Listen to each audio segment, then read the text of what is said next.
Olá, nono ano. Hoje eu trago para vocês mais uma aula de redação, tá? Então, nós vamos lá na página 98, tá? Só um minutinho.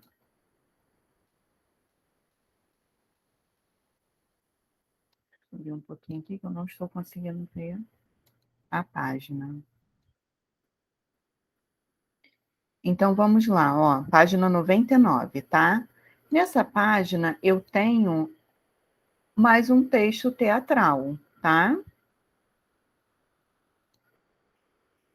Só um minutinho. Então, nesse texto, é um texto de uma peça de teatro, tá? O Inspetor-Geral, do escritor Nicolai Gogol. Então, essa obra trata de uma farsante que chega a uma cidade se passando por um inspetor. O autor faz uma crítica à política, à corrupção e à passividade dos moradores diante dos acontecimentos que giram em torno desse episódio, tá? Então, a sala 1, a cena, a rubrica já está indicando, tá? A casa do prefeito. Prefeito, administrador-geral, inspetor de ensino, juiz da comarca, chefe de polícia, médico e 2 guardas. Então, esses são os atores que estarão em cena, tá? Meus senhores, chamei os senhores aqui porque tenho de lhes comunicar uma notícia bastante desagradável. Um inspetor vem aqui.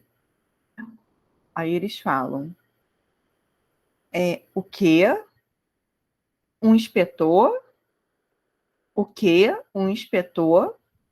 Aí o prefeito responde: um inspetor de Pextemburgo vem incógnito com uma instrução secreta. Não diga, só faltava essa. Meu Deus, e ainda por cima com uma instituição secreta. Aí o prefeito responde: parece que eu pressenti. Sonhei a noite inteira com 2 ratazanas enormes e repulsivas, perdão, palavra de honra. Eram pretas e deste tamanho. Chegaram bem perto de mim, me cheiraram todinho e depois se mandaram. Mas eu vou ler a carta que recebi, Andrei Filipovich. Conhece bem esse sujeito. Ouçam. Caro amigo, compadre e benfeitor. Murmura para si mesmo, passando rapidamente os olhos para algumas linhas. Comunicar-lhes. Ah, está aqui. Entre outras coisas, apresso-me a informar-lhe que vai chegar aqui um funcionário com uma instrução secreta. Vem para inspecionar toda a província, mas principalmente a nossa comarca, tá?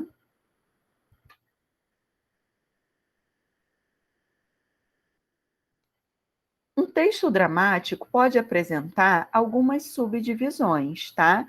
Então pode ser, ó, o ato, né, que refere-se a cada uma das partes em que se divide a peça, assim como o livro é dividido em capítulos, uma peça teatral se em vez do livro ser, perdão, o livro é dividido em capítulos, enquanto a peça teatral se subdivide em atos, tá? O quadro que refere-se à subdivisão de um ato caracterizada pela troca de cenário. E a cena, que refere-se a uma unidade de ação marcada pela entrada e saída dos atores, podendo haver ou não mudança de cenário, tá? Quais dessas subdivisões aparecem indicadas na página anterior? A indicação do ato e da cena. Explique a diferença entre as informações que são trazidas nas rubricas apresentadas após a marcação dessas subdivisões. A rubrica apresentada após a marcação do ato esclarece o espaço onde se passará a cena. Já a rubrica apresentada após a indicação da cena 1 esclarece quem são os personagens que participam daquela cena específica, tá? Explique o efeito de sentido da repetição da vogal E na palavra em destaque. Eram pretas e deste tamanho. A repetição dessa vogal serviu para enfatizar o tamanho da ratazana, tá? Ela era enorme. Releia o trecho a seguir. Caro amigo, compadre e benfeitor, murmura para si mesmo, passando rapidamente os olhos por algumas linhas. Comunicar-lhes. Explique o emprego das aspas nesse trecho, né? Então, por que que aqui, ó, foi usada as aspas? Ó, eu tenho aqui e aqui. Porque o prefeito, neste momento da cena, ele está lendo uma carta. Então, as aspas indicam que, apesar dessa fala ser do prefeito, ele estava lendo a carta de outra pessoa, tá? Então, as aspas servem para marcar, né, determinar que essa fala é de outra pessoa, tá bom?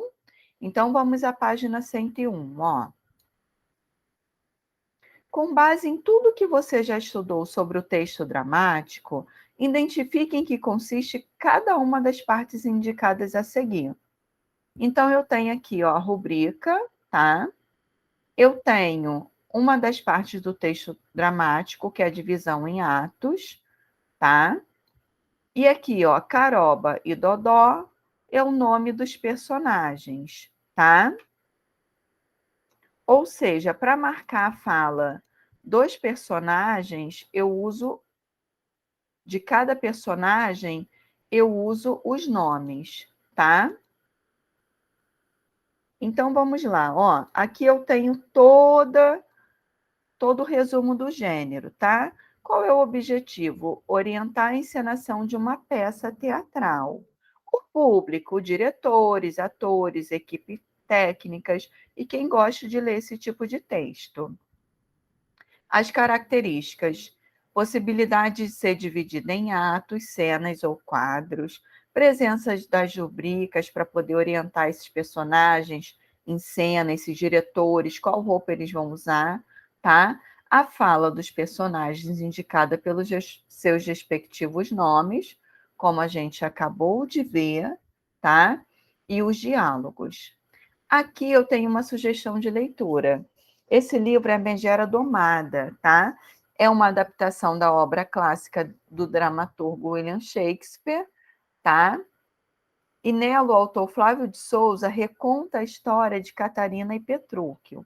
O jovem quer se casar com a moça para aumentar sua fortuna. Entretanto, Catarina não está muito disposta a aceitar essa ideia. Então, esse livro, ele virou uma novela, tá? Muito famosa da Globo. Que a Catarina, ela não quer casar de jeito nenhum. E a irmã mais nova precisa que ela case para poder casar também, porque era comum a irmã mais velha casar primeiro, tá bom? Então aqui, ó, eu vou ver a intertextualidade, ou seja, o que é isso? É o diálogo entre os textos, tá? Eu tenho esse trecho, né, do Alto da Compadecida, João Grilo, é que o gato que eu lhe trouxe descome dinheiro. Aí a mulher responde, descome dinheiro? Descome sim. Mulher, eu só acredito vendo. Aí o João Grilo, pois vai ver. Chicó, agora leia o trecho do poema de Cordel, O Cavalo que Defecava Dinheiro, escrito pelo cordelista Leandro Gomes de Barros. Se for assim, meu compadre, você está muito bem. É bom guardar o segredo, não conte nada a ninguém. Me conte qual é a vantagem que este seu cavalo tem. Disse o pobre, ele está magro, só tem o osso e o couro. Porém, tratando-se dele, meu cavalo é um tesouro. Basta dizer que defeca níquel, prata, cobre e ouro. Então vejam que há um diálogo entre esses textos, tá? Os dois textos têm elementos em comum. São animais, né, que defecam dinheiro. Lá no Alto da Compadecida foi o gato, tá?